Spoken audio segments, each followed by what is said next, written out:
पनवेल शहरातील राहुल पार्क हॉटेलवर पोलिसांनी टाकलेल्या छाप्यात कथित देह व्यापाराचा पर्दाफाश झाला असून या कारवाईत 2 बांगलादेशी महिलांसह एकूण 6 पीडित महिलांची सुटका करण्यात आली आहे।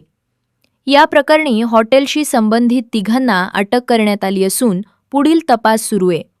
मिळालेल्या माहितीनुसार नवी मुंबई पोलिसांना राहुल पार्क हॉटेलमध्ये देह व्यवसाय सुरू असल्याची गोपनीय माहिती मिळाली होती।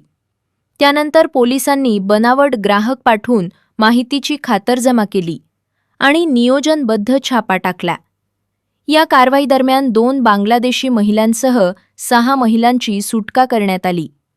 पोलिसांनी हॉटेल मालक, व्यवस्थापक आणि अन्य संबंधित व्यक्तींविरुद्ध गुन्हा दाखल केला असून 3 आरोपींना अटक करण्यात आली आहे।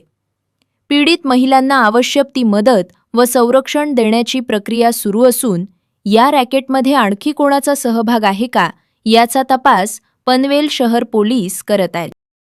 पनवेल, नवी मुंबई आणि रायगड जिल्ह्यातील ताज्या बातम्या आणि नवीन घडामोडी पाहण्यासाठी सबस्क्राइब करा कोकण संध्या न्यूज।